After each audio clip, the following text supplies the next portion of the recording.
Hello students, you are welcome Digvijay math classes. देखिए दोस्त, जो मैंने एनसीईआरटी का 10th क्लास का मैथ्स स्टार्ट कर रखा था, आइए उसके जो 1.1 एक्सरसाइज के जो क्वेश्चन रह चुके थे उन्हें आज सारा वो करते हैं complete. Okay students, real number. देखिए दोस्त, 7वां क्वेश्चन हो चुका था इसका। आइए 8वां क्वेश्चन सोल्व करते हैं। देखिए क्या बोल रहा है क्वेश्चन,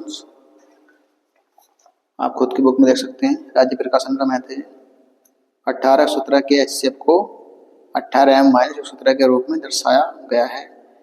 m का मान ज्ञात करना है, साथ ही 18 और 117 का एलसीएम भी ज्ञात करना है। ठीक है स्टूडेंट्स,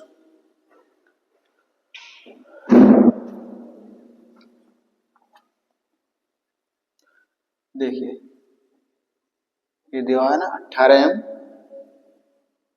- 117।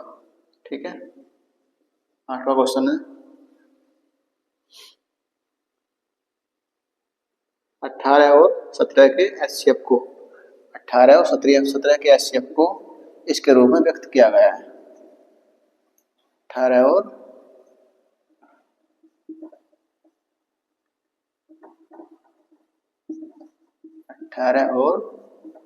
17 के एचसीएफ को 117 है, 117 के एचसीएफ को, ठीक है, इसके रूप में व्यक्त किया गया है। और हमें क्या करना है यहाँ पे, इसमें m की वैल्यू हमें बतानी है। ओके स्टूडेंट्स, इसका एचसीएफ निकाल लेंगे पहले। 18 और 17 का क्या होता है, देखिए ये 18 है, 3 × 2, 117 है।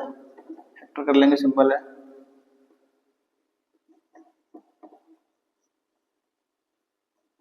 ठीक है, इसके फैक्टर हो गए, सिंपल है करना। मैंने पहले क्लास में बता रखा है किस तरीके करना है। इनका एचसीएफ निकाल लेंगे। क्या हो जाएगा इनका एचसीएफ, मैंने पहले कहा है कि कॉमन वैल्यू आती है इसमें, कॉमन टर्म्स। क्या चीज कॉमन से देखिए इसमें, देखिए दोस्त क्या कॉमन है इसमें, 3 यहाँ पर है, 3 आ गया, यहाँ भी सेम है 3, यहाँ भी आ गया 3। ठीक है, और कोई चीज यहाँ पर कॉमन नहीं है, सिर्फ ये है 3 × 3 कितना हो गया, 9। तो क्या आ गया दोस्त, यहाँ पे 9 आ गया है। 18 17 का एचसीएफ क्या आ गया है, 9। एक लिख रहा है 18m - 117। ठीक है, वैल्यू निकाल देंगे m की, ये इधर प्लस में पहुंच जाएगा। 18m बराबर कितना हो जाएगा, ये कितना हो जाएगा दोस्त, ये 126। 18 7 126, ये क्या आ गया दोस्त, m की वैल्यू आ गई है, सिंपल है। और हमसे क्या पूछा इसके साथ ही एलसीएम और पूछ रहा था, तो यहीं पे एलसीएम भी ज्ञात कर देंगे। क्या हो जाएगा इसका एलसीएम, एलसीएम में क्या होता है, हाईएस्ट पावर आती है। हाईएस्ट पावर यानी कि देखिए यहाँ पे 3 × 3 है, ठीक है, तो कितना है यहाँ पे 3 की स्क्वायर, लेकिन ऊपर में 3 की स्क्वायर है, कोई नहीं। अगर ऊपर 3 की स्क्वायर नहीं भी होती, ऊपर 3 भी होता, तो हमने क्या लेना था, सिर्फ 3 का स्क्वायर ही। ठीक है, क्या हो जाएगा यहाँ पे 3 का स्क्वायर, फिर क्या आ जाएगा हमारा मल्टीप्लाई में ये ऊपर का 2। ठीक है, 2 आ गया है, मल्टीप्लाई में क्या आ जाएगा, ये 13। इनकी मल्टीप्लाई कर देंगे,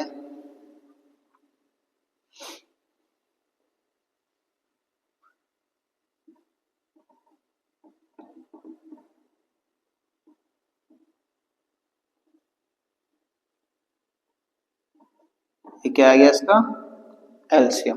ठीक है, देख सकते हैं। आइए नेक्स्ट को सॉल्व करते हैं।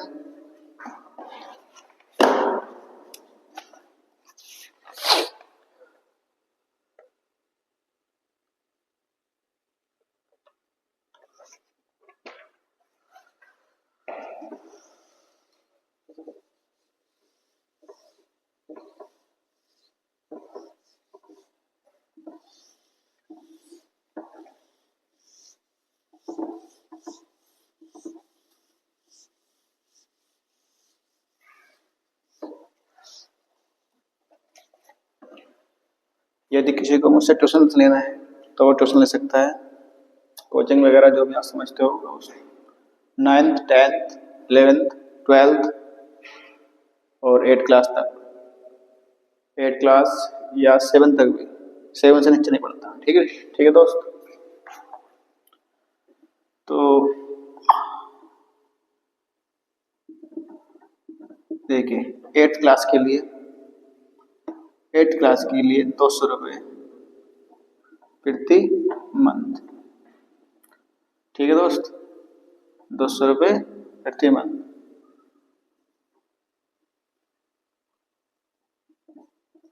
9th क्लास के लिए चाहे आपकी 8th क्लास हिंदी मीडियम की हो, मैथ, चाहे आपका मैथ हिंदी मीडियम का हो या इंग्लिश मीडियम का हो। ठीक है, इंग्लिश मीडियम का मैथ्स हो या हिंदी मीडियम का हो।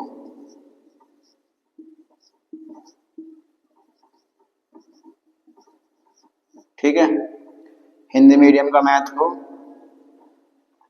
या इंग्लिश मीडियम का मैथ्स हो।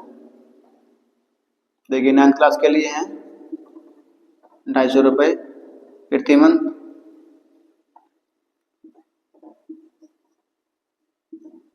10th क्लास के लिए है 300 रुपये प्रति मंथ।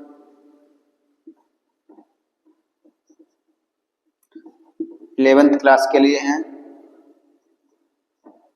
350 रुपये प्रति मंथ। 12th क्लास के लिए हैं 400 रुपये प्रति मंथ। ठीक है दोस्त,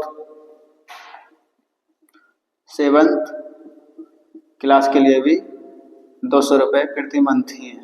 ठीक है, चाहे ये मैथ इंग्लिश मीडियम का हो या हिंदी मीडियम का हो, आप मुझसे क्लास ले सकते हैं, ट्यूशन ले सकते हैं।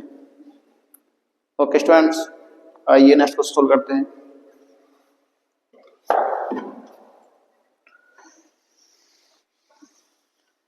मैं थोड़ा काम में बिजी था इसलिए मैं क्लास नहीं ले पाया, लेकिन अब आपको कंटिन्यू क्लास मिलेंगी। ओके स्टूडेंट्स,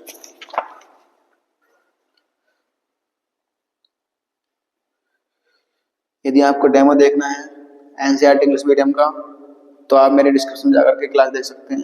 एनसीईआरटी की इंग्लिश की बुक्स हैं, 9th क्लास का मैथ है वो। ओके, 9th क्लास नहीं 10th क्लास का मैथ है वो। ठीक है, देख सकते हैं।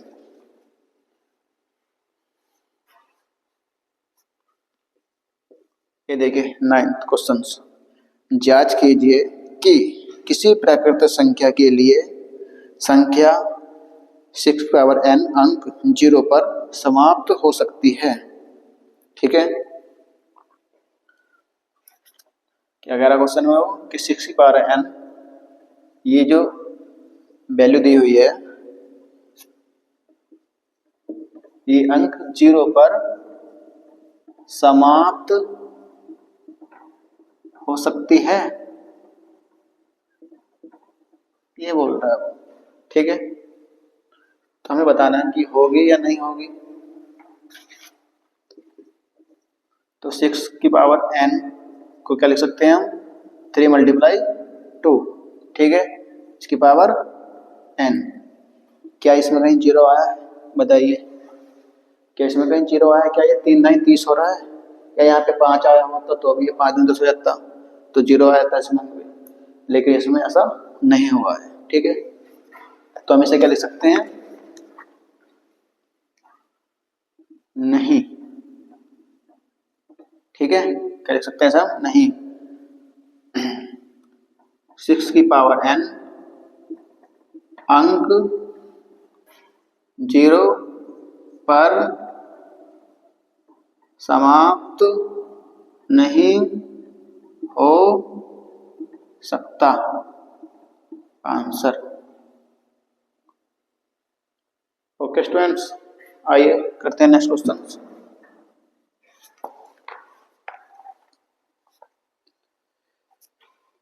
देखिए 10वां क्वेश्चन इसका। ये बोल रहा है कि व्याख्या कीजिए 7 गुणा 11 गुणा 13, ठीक है, 7 गुणा 11 गुणा 13 प्लस 13 और 7 गुणा 6 गुणा 7 गुणा 6 गुणा 5 गुणा 4 गुणा 2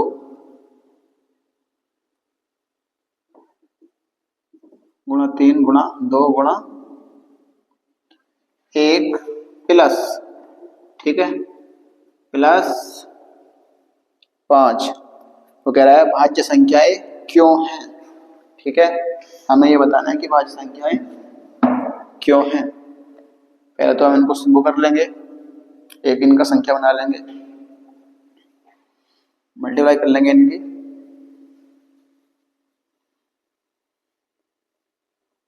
ग्यारह 77,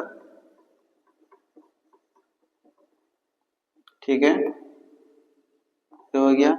यहाँ से 13 कॉमन ले सकते हैं हम इस संख्या में, देखिए कॉमन ले लेंगे 13 इसमें, तो हमने 13 यहाँ से कॉमन ले लिया, तो क्या बच गया यहाँ पे 70 प्लस 1, यही तो बच गया।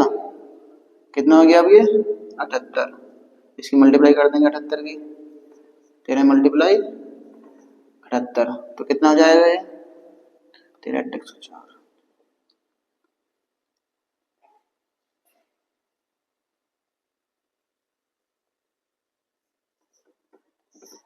ठीक है, ये हो गया 1014।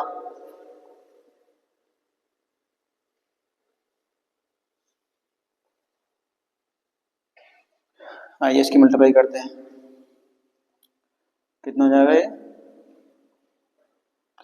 देखिए यहाँ पे 5 है, यहाँ भी 5 है।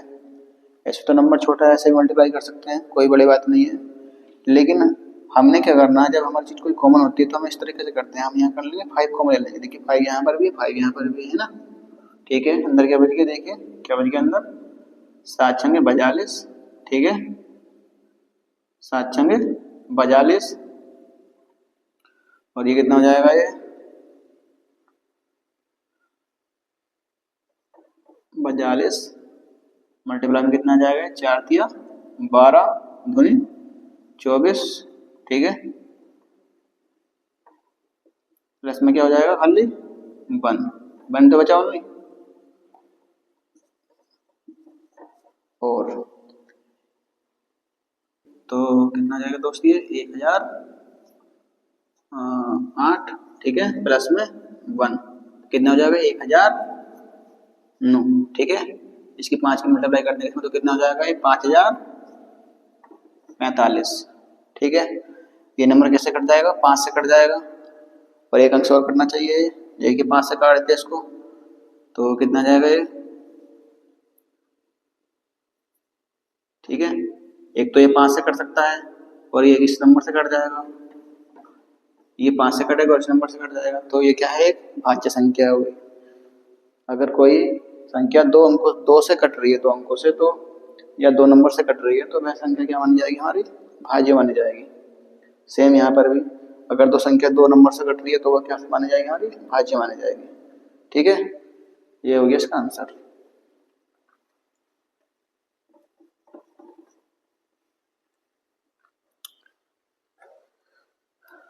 आइए करते हैं नेक्स्ट क्वेश्चंस।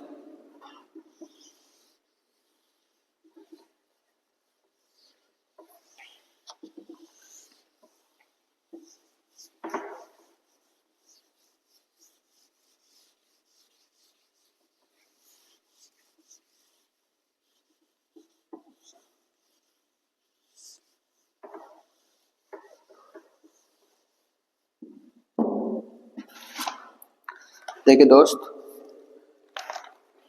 11 क्वेश्चन करते हैं। किसी खेल के मैदान के चारों ओर एक वृत्ताकार पथ है। इस मैदान का एक चक्कर लगाने में सोनिया को 18 मिनट लगते हैं, जबकि इसी मैदान का एक चक्कर लगाने में रवि को 12 मिनट लगते हैं। मान लीजिए कि वे दोनों, देखिए ये जो लाइन है ना, ये इसको समझना है आपने, मान लीजिए कि वे दोनों एक ही स्थान, ठीक है, और एक ही समय पर चलना प्रारंभ करके एक ही दिशा में चलते हैं। जब ऐसा होता है कंडीशन में, तो हमने क्या निकालना होता है, एलसीएम ज्ञात करना होता है। तो क्या बताना, कितने समय बाद वे पुनः प्राणहीन स्थान पर मिलेंगे, ठीक है। अगर इस तरह कंडीशन में आता है, क्वेश्चन को पढ़ के लैंग्वेज से पता चलता है ना क्वेश्चन सोल्व करने के लिए। तो 11वां क्वेश्चन, सोनिया को कितने मिनट लगते हैं, कितने मिनट लगते हैं सोनिया को, 18 मिनट, ठीक है। और रवि को कितने लगते हैं, 12 मिनट। तो दोनों का एलसीएम निकाल देंगे। मैंने आपको बताया था एलसीएम किस तरह निकाला जाता है। एक तो सिंपल तरीका होता है, फैक्टर कर लो और उनमें से हाईएस्ट पावर निकाल लो। एक तो ये होता है तरीका, और एक ही तरीका होता है एलसीएम निकालने का, ठीक है दोस्त। दो संख्याएं हैं, दो से काट लेते हैं, दोनों में 18।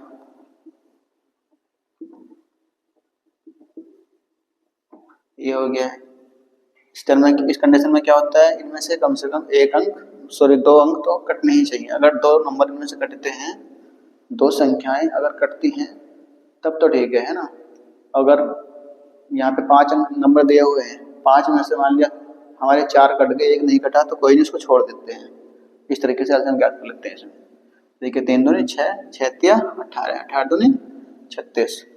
तो एलसीएम क्या आ जाएगा इनका, क्या आ जाएगा, 18 और 12 का, सॉरी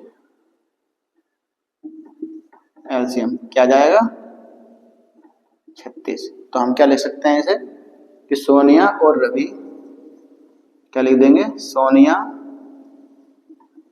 एंड रवि,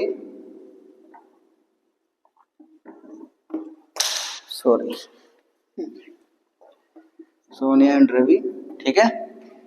सोनिया और रवि क्या कब मिलते हैं, 36 मिनट बाद एक स्थान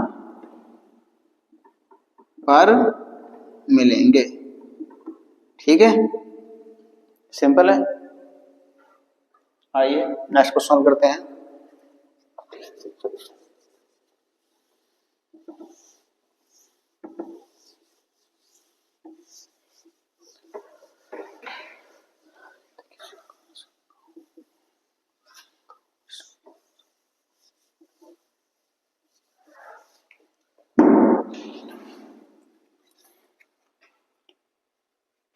अगर किसी का मन गाना सुनने का हो तो वो मेरी शॉर्ट वीडियो देख सकता है।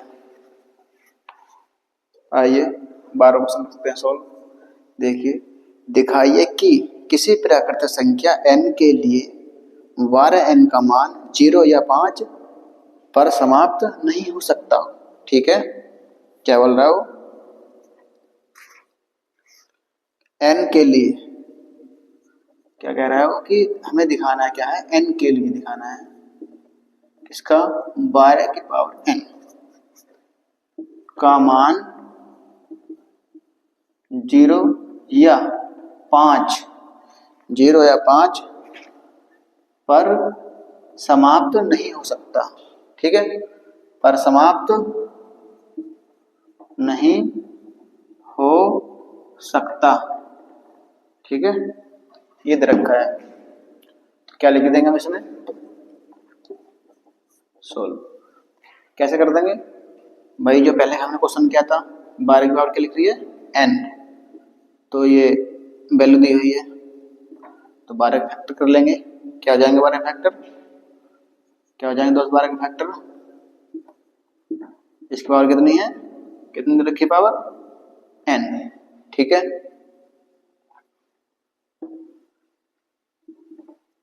तो क्या हो जाएगी पावर, 2 की पावर 2n मल्टीप्लाई 3 की पावर n।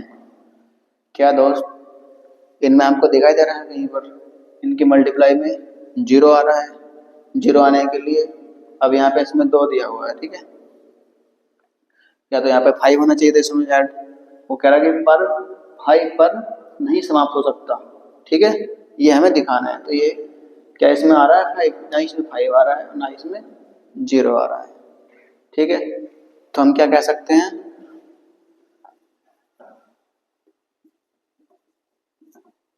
तो हम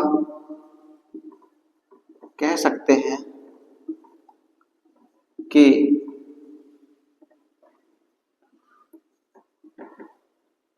12 की पावर n में 0 या 5 का मल्टीपल या गुणांक नहीं है। ठीक है, 0 या 5 का कोई गुणांक इसमें नहीं है।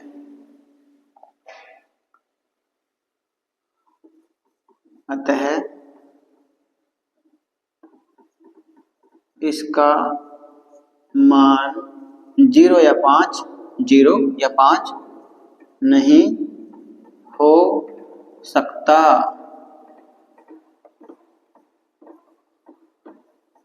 आंसर।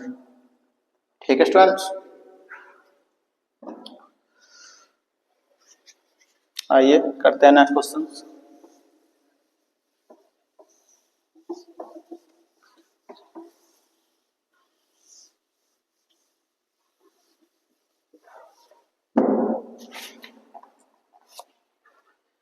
देखिए 13 क्वेश्चन सोल्व करते हैं।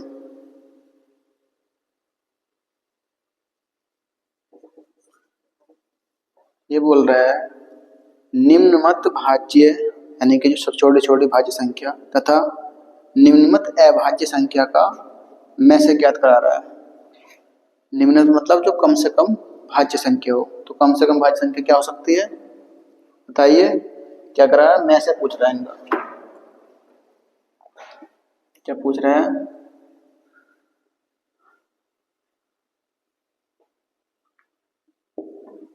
निम्न क्या लिख रहा है, बट निम्नमत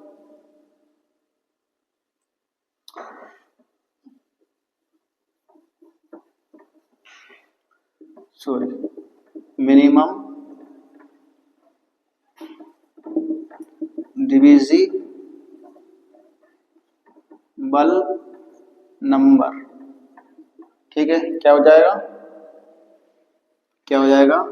मिनिमम डिविजिबल नंबर यानी कि कम से कम छोटे से छोटा भाज्य नंबर क्या हो सकता है, 4। क्या 4 से कुछ छोटा हो सकता है भाज्य नंबर? नहीं हो सकता ना, क्योंकि 4 ही कर सकता है सबसे पहले। ठीक है, सेम रहेगा यहाँ पर भी। ये मिनिमम डिविजिबल क्या बोल रहा है वहां पे वो मुझसे, क्वेश्चन में अभाज्य नंबर पूछ रहे हैं ना, मैं अभाज्य संख्या का। ठीक है, अभाज्य संख्या पूछ रहा है वो। निम्न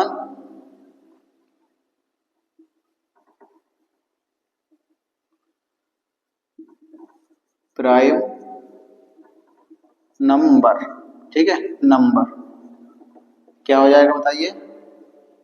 सबसे छोटा प्राइम नंबर क्या होता है, 2 होता है। ठीक है दोस्त, यही तो होता है। तो इनका क्या पूछ रहा है हमसे, वो में से पूछ रहा है। तो में से निकाल सकते हैं इनका। 4 के फैक्टर क्या हो जाते हैं, 2 मल्टीप्लाई 2 के मल्टीप्लाई क्या आते हैं फैक्टर ये। तो में से क्या हो जाएगा इसका, सिर्फ 2। ठीक है, क्या हो जाएगा में से, ये 2 आंसर। आइए करते हैं नेक्स्ट क्वेश्चन।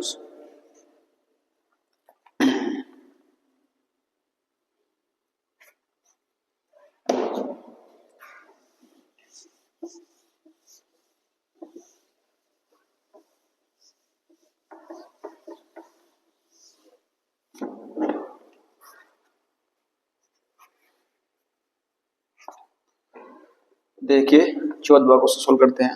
अंकगणित की आधारभूत प्रमेय का प्रयोग करके 120 और 144 का लैसे ज्ञात करना है। खुद से सोल्व कर लेंगे इसी तरीके जैसे मैंने बताया था आपको। लैसे इस तरीके से आप निकाल सकते हैं या फैक्टर करके निकाल सकते हैं, कोई बड़ी बात नहीं है। 14 क्वेश्चन अपने आप सोल्व करना है आपने। नहीं होता है तो कमेंट बॉक्स में मुझे बता दीजिएगा। यदि में से 35 और 45 बराबर क्या दे रखा है हमें 5, 35 और 45 इनका में से क्या दिया हुआ है 5, और लेस कह रहा है क्या, लेस है किस किस का लेस है 35 सॉरी कॉमा बीच में है 35 45 इनका लेस है क्या दे रखा है 63 ए, यानी कि 63 मल्टीप्लाई ए सॉरी इस तरीके से दिया हुआ है। और हमसे वैल्यू पूछ रहा है ए की वैल्यू बताओ,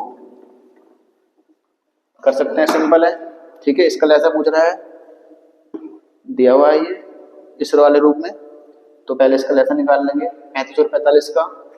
किस तरीके होता है मैंने आपको लेसा निकालना, 35 और 45 का इस तरीके से निकालना है आपने, दोनों टर्म 5 से कट जाएंगे, काट देंगे, और नहीं कट रहा है देखिए ना, तो मल्टीप्लाई कर देंगे इनकी,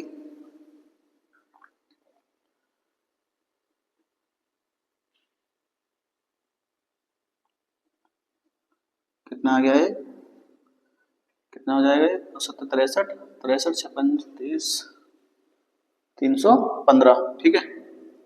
कितना आ जाएगा 315, या इसको हम ऐसे रहते हैं 963 के रूप में मल्टीप्लाई 5, ठीक है।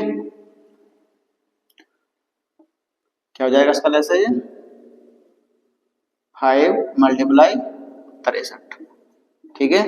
इक्वल में कितना है 63 मल्टीप्लाई ए, तो 63 से क्या हो गया ये 63 कट गया, ठीक है। तो ये बराबर कितना बच जाएगा ये 5, यही तो हमसे पूछ रहा था, सिंपल है कर सकते हैं।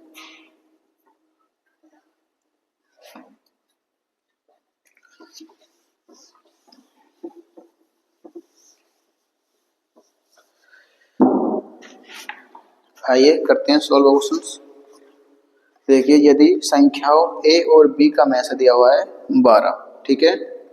क्या दे रखा है a, नंबर a 15 क्वेश्चन है 16, ठीक है। a मल्टीप्लाई b, यानी कि नंबर a और b का में से, ठीक है। a और b का में से कितना दे रखा है हमें, में से कितना दिया हुआ है 12, और इन संख्याओं का गुणनफल, ठीक है।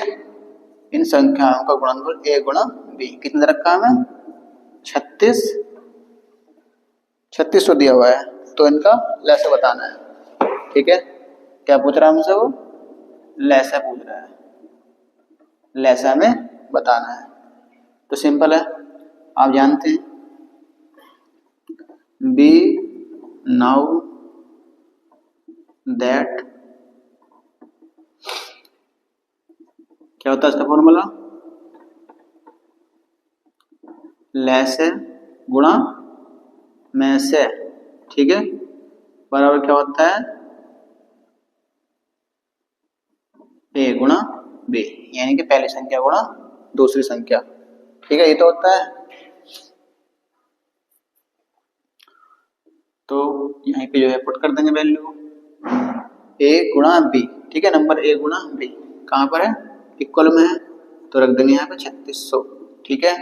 लैसे गुणा मैसे कितने रखा है 12, तो लैसे गुणा मैसे कितने रखा है हमें 12, मैसे की जगह में मैसे डाल दिया है, ठीक है। तो काट देंगे 12 दिया 3600, कितना आ गया लैसे, कितना आ गया दोस्त 300, ये क्या आ गया हमारा आंसर। आइए करते हैं नेक्स्ट क्वेश्चन सॉल्व।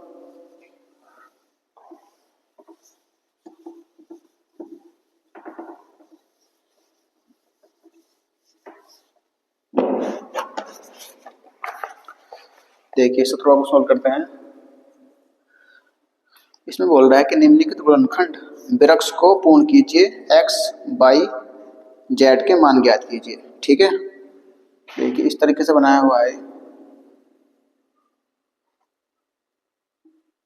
यहाँ दे रखा है 2,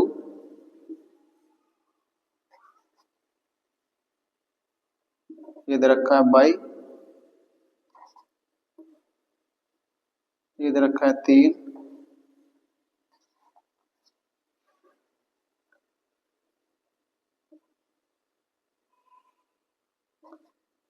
इधर रखा 1855, ठीक है।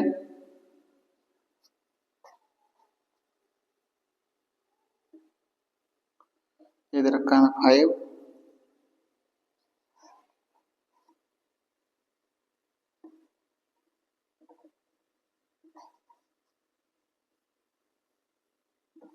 $371 दिया हुआ है। कितना दिया हुआ है? 7। और कितने रखा है? Z। हमें x y z की वैल्यू बतानी है इसमें वृक्ष में। देखे दोस्त, हमें क्या करना है, हमें देखना है कि जो हमारी वैल्यू है 1855, ये कैसे आई होगी। बताइए कैसे आई 1855 वैल्यू हमारे यहाँ पे, ठीक है। इन दोनों की मल्टीप्लाई करके, देखिए 5 कितना 5 और 7 35, ठीक है। 5 × 15 3 18। तो इन दोनों की मल्टीप्लाई करने के बाद हमें ये वाली वैल्यू मिली है। तो सिंपल सी बात है, इसकी और इसकी मल्टीप्लाई करेंगे हम, ठीक है। इसकी और इसकी मल्टीप्लाई करेंगे तो हमें क्या मिलेगा? बाई मिल जाएगा, ठीक है। कर दें मल्टीप्लाई, आइए मल्टीप्लाई कर देते हैं इन दोनों की। देखिए 3 पंजे 15, फिर से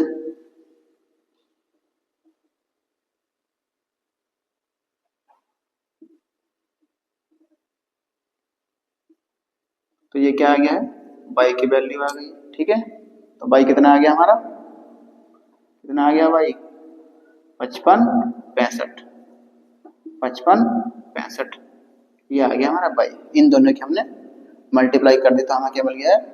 55 बाई मिल गया, 55 65 मिल गया,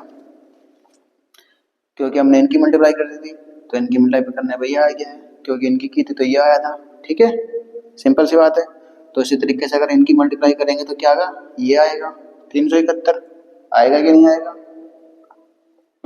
7Z। लेकिन हम यहाँ पे Z निकालना है तो किस तरीके से निकाल सकते हैं Z? देखिए 7Z, इन दोनों की मल्टीप्लाई करेंगे, ठीक है। 7Z equal 371। देखिए 7 से काट देंगे, 7 पंजे 35, 7 दिया 21। तो Z की वैल्यू कितनी आ गई है? 53। कितना आ गया है Z? 53, ठीक है। सिंपल है। अब हमें x की वैल्यू और निकालनी है। तो x की वैल्यू कैसे निकलेगी? इस तरीके से लोग मल्टीप्लाई करते आ रहे थे, तो हमने भी क्या करना है? इनकी मल्टीप्लाई कर देंगे। तो कर देते हैं इसकी मल्टीप्लाई। देखिए कितना हो जाएगा ये। देखिए 55 से कितना हो जाता है? 130 यानी कि 13,000। देखिए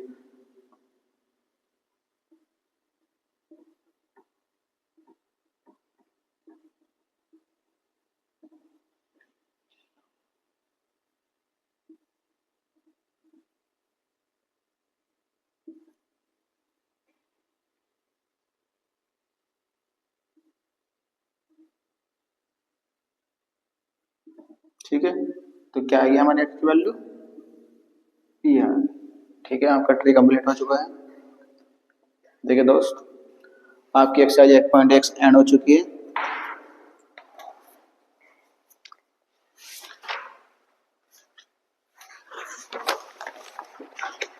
नेक्स्ट क्लास में करते हैं exercise 1.2। Okay students, thank you.